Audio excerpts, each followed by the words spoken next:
Hey guys, Will from Bristol Autos here. Today we're going to be installing a dash cam in this brand new M240i. You can see in front of me I've got my M235i, which I installed the exact same camera in last week. So the idea was get it all right in that car, figure out how it's all done, and I actually ended up spending quite a bit of time on it because there's a few different ways that you can run the wiring, and every other video that I've seen on the net where people are installing it, they're saying the wiring's all hidden, but then you can see just little areas like this up in the A-pillar, you can see the cable run around and stuff like that.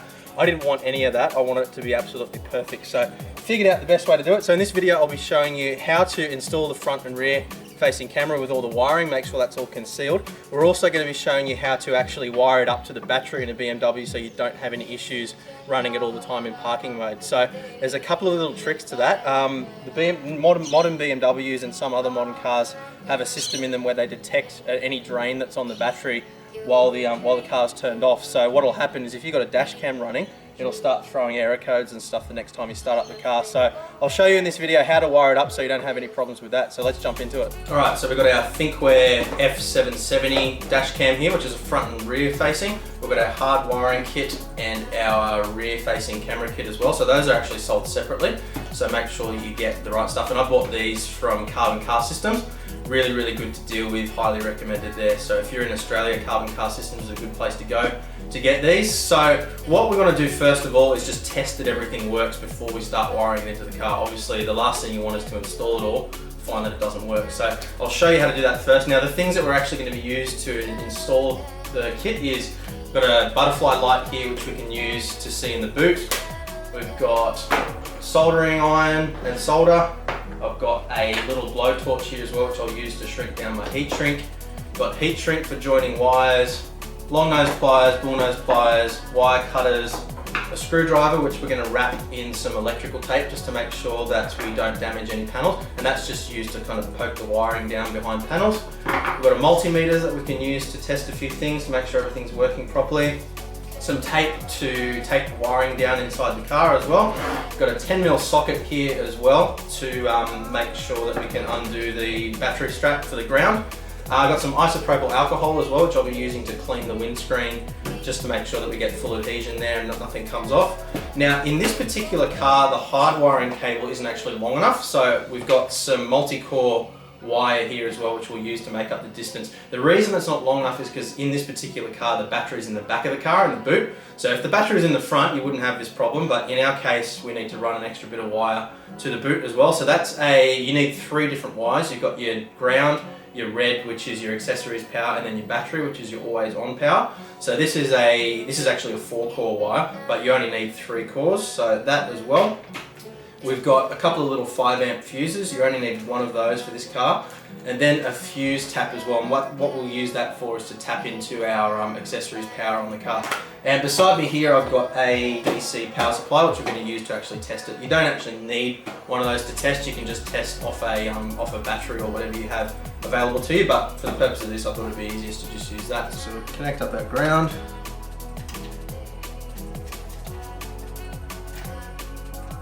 Connect up our always on. And what we'll do is we'll just tap the accessories wire into here when we want to switch it on, make sure it works. So, plug it in and switch it on. Insert a memory card. Yep, so it's definitely powering on. It's asking for a memory card, so that's a good sign. Put a memory card in. Memory card ejected.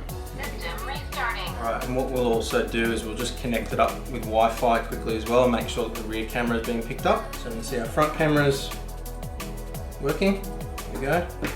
And we'll switch to our rear camera. Yep, and that's working. So while we're in here, I'll just quickly show you the configuration for the parking modes. So we go into dash cam settings and record settings. Parking mode is off at the moment, see? So you switch that on into time-lapse mode or motion detection, whatever you want, doesn't really matter. And what we have here is we've got a couple of settings around voltage. So if you've seen other dash cams, you'll see that often you'll buy a thing called a Power Magic Pro, which controls the amount of power that the device can draw before it switches off to save your battery. On this particular dash cam, it's actually built into the system. So we can have a timer here that says how many hours it will run for before it switches off. So I might set that to 6 for now. And then also a battery threshold as well. So I've got that set on mine to 12 volts. So we'll go down 12 volts, and that's that. So what that'll mean is when the battery voltage drops down to 12 volts, the camera will automatically switch off, so you'll never get a flat battery. So that's all we need to do there. So we'll jump back out, switch the camera off. Disconnected from a smartphone. Continuous recording starts. And we'll get into installing it. Alright, so the first thing that we need to determine is exactly where we're going to be putting the dash cam on the dash, because that will obviously determine where we run our cables from. When we run our cabling, we actually start from the front and work our way back, so we've got the correct amount poking out to begin with. Obviously, if you start in the middle and then you work your way, you end up with a whole bunch of excess on both ends, and that just becomes a nightmare to work with. So in this case, for this particular car, we're going to put the dash cam on the passenger side about here. We need to leave enough space to be able to unclip it and demount it, but we also need to run enough cable that we can get that little distance there. Now, the reason we've put it in that position on this particular car is because we've got sensors that sit in the front of the mirror here, and we don't want to block those by mounting it here. And if we mount it hard up against the edge on this side, the mirror is actually in the field of view of the camera. So I did a bit of experimenting with my car and found that just about here was the right place to put it. So we're going to be running our rear-facing camera cabling first, so we'll start off with that. All we need to do is make sure we leave enough to plug into the camera. So, and we'll leave a little bit of excess, so probably about that much. And we just start to tuck it into the headliner. Now it's not gonna stay there. It is gonna move around a little bit, but that's okay, because once we actually plug everything in, it'll sit quite nicely. So leave that there for now.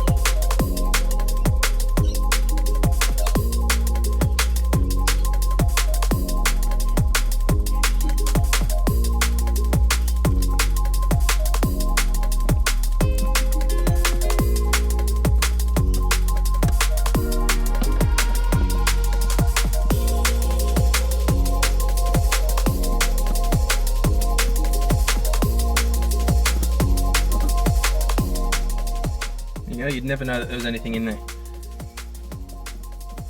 And then we just run down this sill. There's no need to actually pull this seal off in this case. We're just running it down. So it's a little bit tricky to get your fingers in on this part, but not impossible. And you can just pull the trim off as well if you want to, but given that it's a brand new car, I don't want to take any risk of introducing any rattles or anything like that. So I'm just gonna do this the minimal, as minimal as I possibly can without removing panels and stuff. So all we're doing is just running down and around, and we're going to push it into the corner here and just lift up this panel a little bit, poke it in and around, click it back down, so no issues there. And then we just run along the bottom, making sure the wire's pushed in. Now you can pull this panel out, but the clips are a little bit funny. I did actually remove this on my car, but I found once I'd done it, there wasn't really any need to, so I'm not going to bother doing it on this car. Now, the reason I've run down this panel and not across the top, a lot of people will run across the top here, but on this particular model car, the A-pillar here, it's very hard to run the cable around here without it being visible, because this isn't an open cavity. It's actually a solid piece of plastic. So when you run the cable around this top part, you can actually see it there visible. And even if you tuck it in far enough, it still lifts the ceiling panel up a little bit. So after trying to run it that way, I decided it's actually cleaner to run the cable down through the sill and across the floor and then up that way.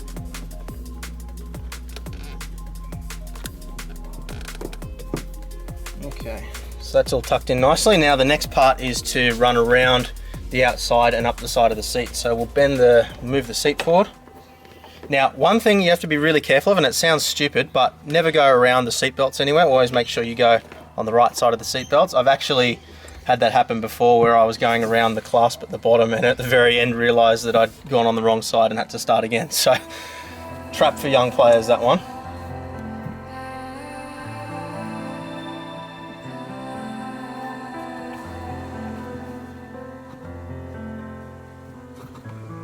Okay, so you can actually feel when you're doing this, it's not coming out and then up, it's actually going behind the panel and up behind the seat, so it's never going to be visible there either. And we just poke the wire down as far as we can with our fingers. No need to poke it with a screwdriver or anything because we don't want to risk tearing the leather. Just poke it in. Your fingers will be really sore after this, but that's how you know you've done it properly.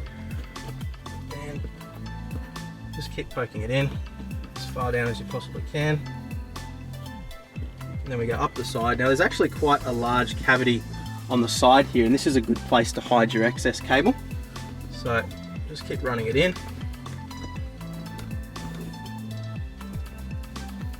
Okay, so from here you can see we're going to have quite a lot of excess cable left over. So the rear facing camera is going to be here, so we need enough cable to go across, and we're only doing a rough estimation here, so we're going to go across this way, across here, down here. It's going to go down to the back here, and it's going to loop around back through here, down here, and like that. Right, so pretty much all of this cable is extra. So now we've got this nice big open cavity here. I'm going to hold on to the part where I need to start it again, give myself a little bit extra to work with. I'm going to poke this extra cable in. So all we do is we just feed it in and we just continue on our way up. So continuing along now, this is a perfect example of what I was talking about with the seat belt. So we want to make sure we go behind the seat belt.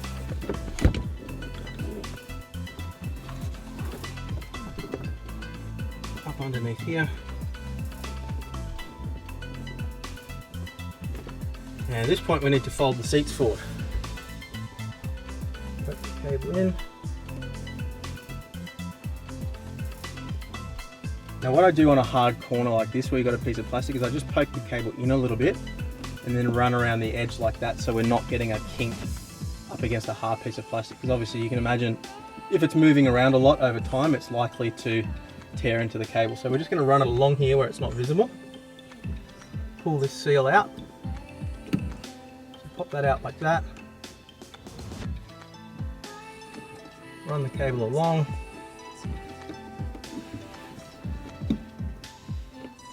Tuck it in. Like that. Replace the seal.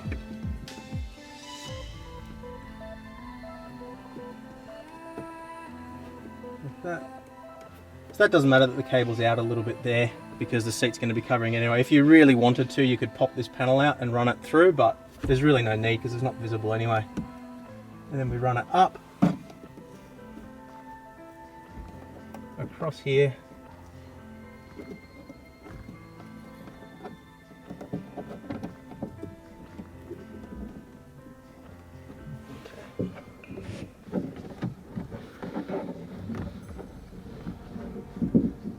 So again, if we just put some pressure on the panel as we run the cable along, it'll sit in there pretty nicely. And we might need to just get a screwdriver with some electrical tape wrapped around it and just kind of push it in. A little bit tricky. There we go, not visible at all. So you can see again, we've got quite a hard little corner here. So what we're going to do is we're going to run the cable up and around. Try our hardest not to kink it. So what we need to do is, it's a little bit tricky this one, what we do, put our screwdriver in and just kind of push it down a little bit. There we go, there it is. So you can see I was struggling a little bit there just to get it started. Once you get it started, it's actually pretty easy to just run the cable up and in.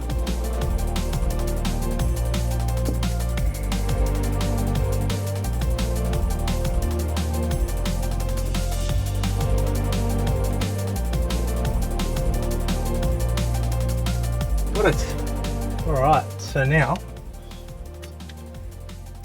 we just got to run the cable around and to where the rear dash cam position is going to be. So we're just going to have a little bit more excess we need to tuck away. So this is the perfect time to tuck away the remaining excess cable. So there's a nice little area just in here that you can feed it into. Just run the cable along the top here.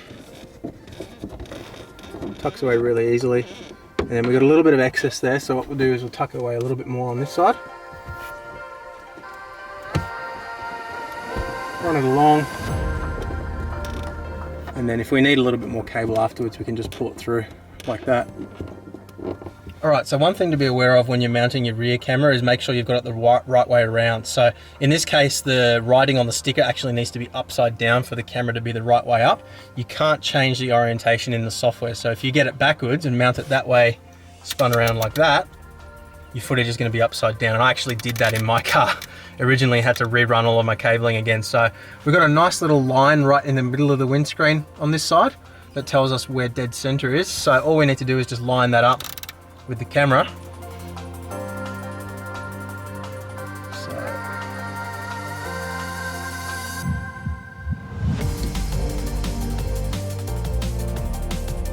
there.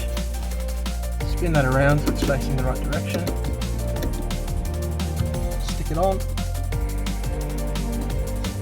And then just plug our cable in.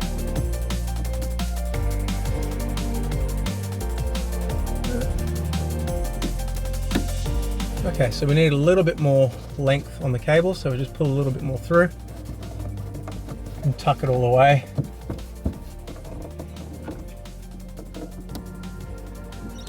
Job done. So now we move on to the front-facing camera.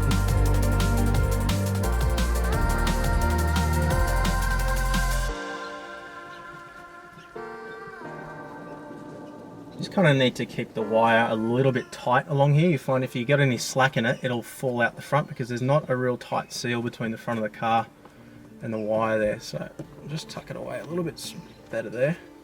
Make sure it's okay. All hidden, yep. And then we're going to go around the corner again like we did last time.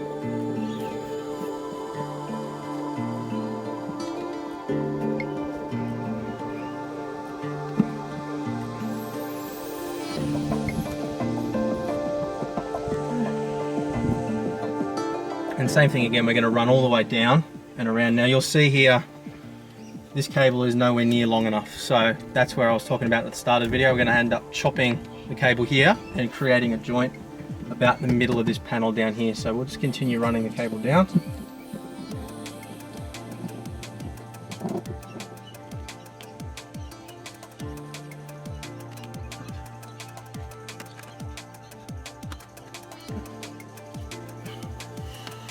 Alright, so we'll stop here because we need to do some soldering and stuff on the cable down here. So what we're going to do is we're going to run the extra length of cable from the boot through to here, and we're going to create the joint in the middle. Alright, so the next step is we remove the boot carpet. So you can see here, batteries in the boot. We've got a positive terminal on this side. Negative terminal is down here, but what I'm going to use is the ground post here. The whole shell of the car obviously is ground. You can see the ground wire runs straight to the chassis on this car, so everything around this area that's metal is ground. And then what we're going to use is the number 147 fuse there, which powers the radio. We're going to put our fuse tap in there for the accessories wire. So we'll pull that out. But the first thing we want to do is actually run the cable through and into the cabin, and then we'll sort out all the wiring very last. Okay, so we're going to be running the cable from the boot back through to the side skirt of the car again. So what we need to do is we need to make sure we've got enough length of wire in the boot to make it to the ground post, which is the furthest point away. So what we're going to do is we're going to leave it just sitting there. Have enough cable to run across.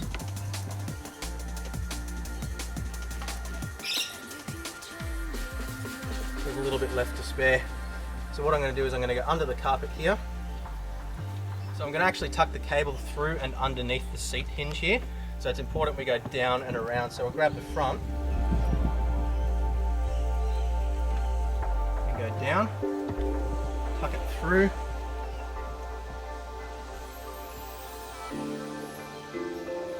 and then just feed it through. Like so.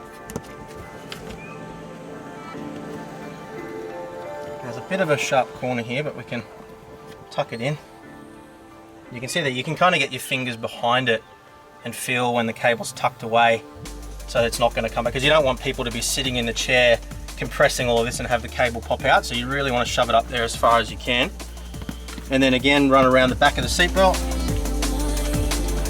That. Tuck it away.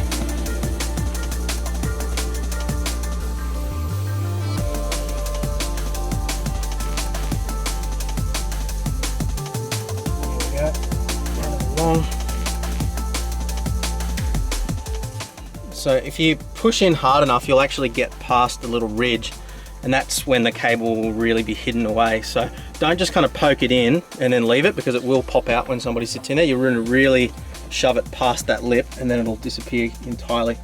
So we go around the bottom here, up underneath the panel, and again, be careful that you're not getting snagged on the edge of that panel. Go in behind it, like that. Go in here, around the seatbelt again. This is what I was saying about not getting snagged on seatbelts.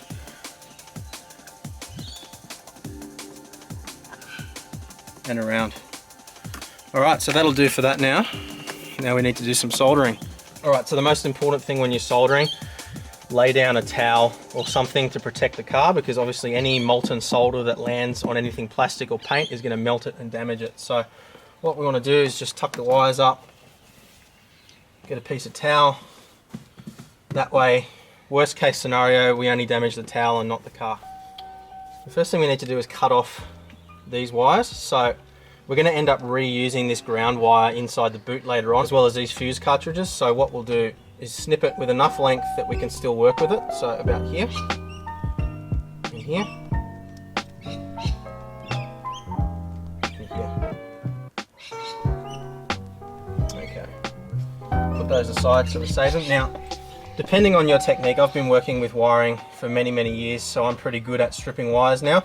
You might want to use a wire stripper if you're not confident, simply because you haven't got much room. If you mess it up, you're going to end up having to strip back here. So all you do is grab your snips. I usually like to cut about 1/2 centimeter off, and just kind of cut through the shielding.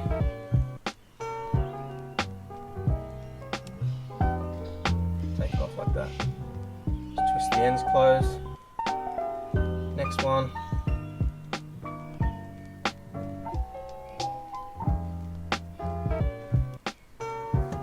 Done. Now if you have cut through a couple of strands, it's important that you do start again, because obviously the less strands of wire you have, the less amount of current you can pass through the wire without it heating up. So if you have cut through part of the wire, make sure you do start again. Don't think that it's going to be okay.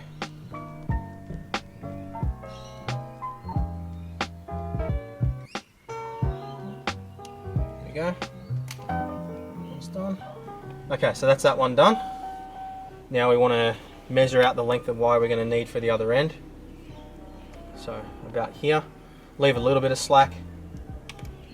So we'll cut it about here.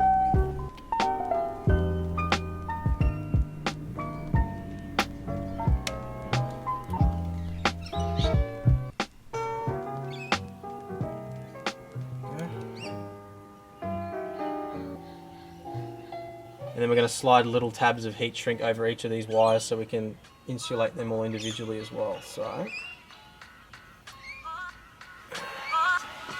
slide the heat shrink over it.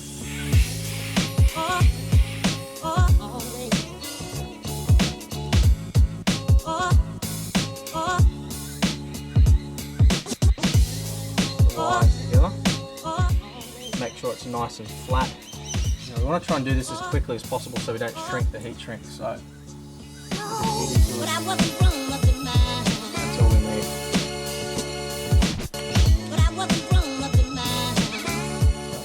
See, we've got a nice strong connection there. Slide the heat shrink over the joint.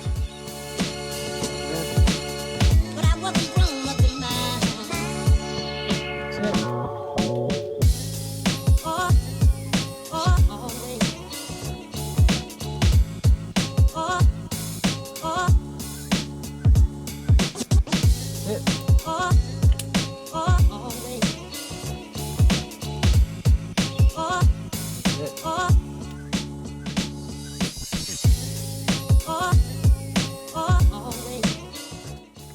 so now all we need to do is just tuck the wire away. So pop it under the sill.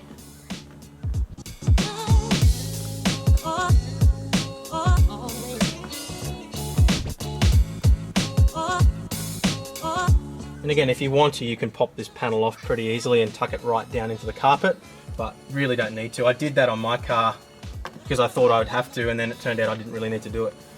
So that's done. So now all we need to do is just complete the wiring in the boot and mount the camera, and we're finished. So we're just stripping this wire back now to about here, so we've got enough length to run the various different cables to the right areas of the car. So as I said at the start, we're going to be running to the positive terminal, negative post here, and fuse 147 there. So we'll strip it back probably about that much, and that should give us plenty to work with. We can always go a little bit more if we need to. So the next step is to join up these wires so that we can run to our various areas of the car. But the first thing I want to do before I do that is just strip off a little bit of the ends and just do a quick continuity check just to make sure that there's no shorts in these wires before we connect them up to the batteries or anything. So all we need to do is just create a short little bit again like we did before. What we've got here is a multimeter set to continuity test mode. So what happens is if there's a short, so we touch the probes together, you hear there's a beeping sound. So what that means is we touch the different wires. If it makes a beeping sound, we know that we've got a short circuit somewhere. So what we need to do is grab our ground, a positive, no beeps there, check to our red wire, no beeps there, and then we'll go red to yellow. So we're just checking that in every direction there's no shorts. No problem. So no short circuits, we're good to start wiring to the battery.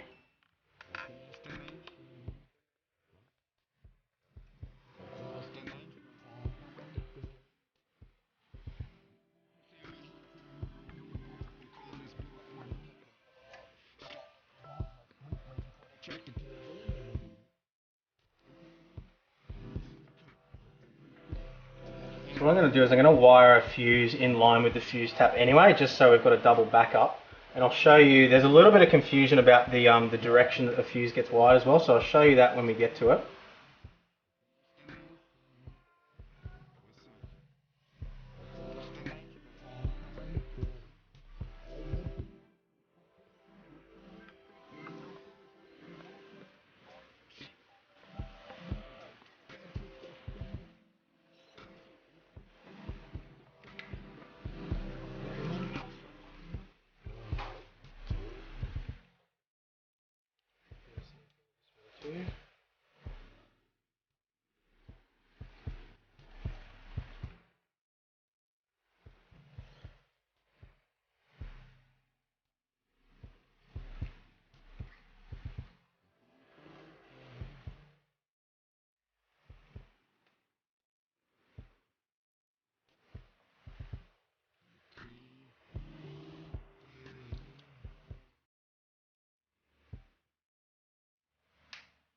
Alright, now we need to wire up our fuse tap.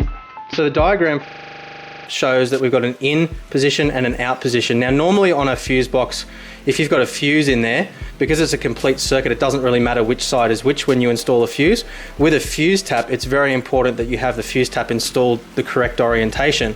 Otherwise what will happen is if you go the input on the output side, you're not going to get any signal. So you can see the red line there shows the signal coming in or the power going in and then out. So obviously if we don't have that oriented the right way around in the fuse box, we're going to have problems. So we're going to have a 5 amp fuse on the top there, and we're going to have a second fuse in line as well, just to be absolutely sure. So you can see here, that's what the fuse tap looks like. What we're going to do is we're going to cut off that crib connector and then just connect it up in line with our red wire here.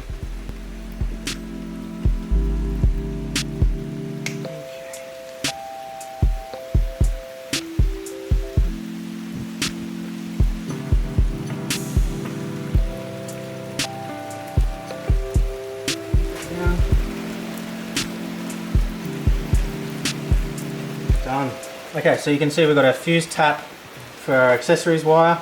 We've got our flying lead for our battery power, which is actually just going to slot into a little connector that's sitting here. And then we've got our ground wire, which is going to connect to the post here. So the next step is to kind of run the cable in the direction that we want, and then we'll plug everything in. All right, so we're going to put our new 5 amp fuse in the top port. And we'll loosen off our ground post. Now, when you're working with a wrench inside the engine bay, if you're ever using it on the positive terminal, always make sure you disconnect the negative terminal first. If you touch anything metal with that while you're connected to the positive terminal, you're gonna make a massive short circuit. So we wanna be very careful we don't touch anything positive while we're doing this. So slide it on there, loosen it off. Don't need to loosen it much. Run out.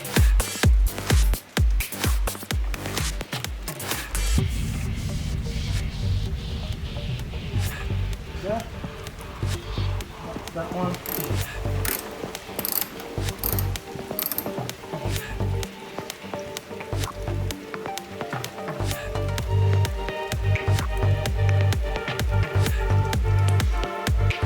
Okay, so we've run our negative, we've run our positive, now we need to run the accessories power. So what we need to do is we need to pull out the fuse which goes to our accessories power. So there's a number of fuses depending on the car.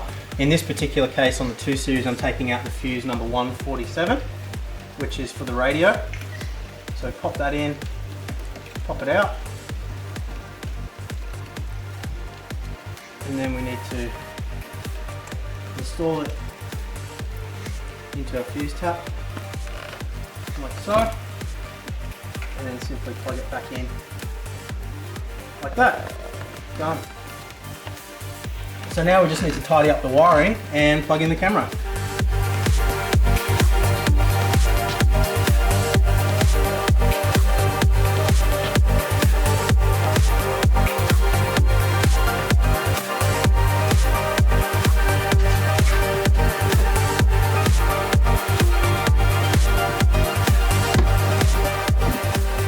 Alright, so now all we need to do is just install the camera and check that everything's working and we're done. Right, and I'll plug it in. Yep. Alright, we got power. We're good. What we're going to do is we're going to actually look through the camera in live view mode while we align it. That way we know we're not going to have any problems. I'm just going to open the door again so we don't steam up.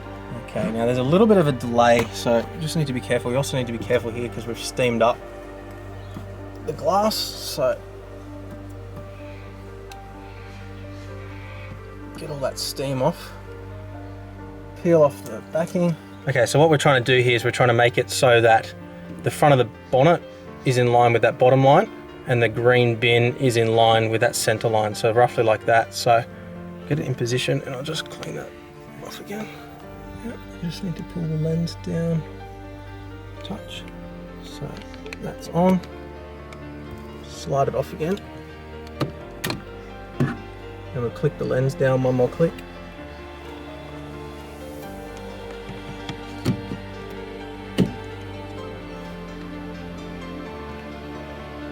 All good.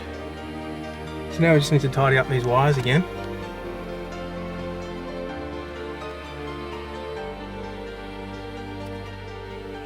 Job done. Okay, so that's how we install a dash cam and hardwire it with all the wires concealed into a modern BMW. Pretty much most modern European cars, the wiring is the same as this, but obviously check to make sure it matches with your car. But any current BMW in the last sort of 5 or 6 years, the wiring is exactly the same as this. So look, the tips that I've given you in this for the way that we run the wires also are kind of specific to BMWs. Some cars you can go up over the pillar, no problems, but just use a bit of common sense. Check and see whether it looks like there's going to be room to poke a bit of wire in there before you start pulling pieces off the car. But as you can see from the video, it's pretty straightforward if you're careful, take your time, don't pry at things, you know, don't force things, just take your time.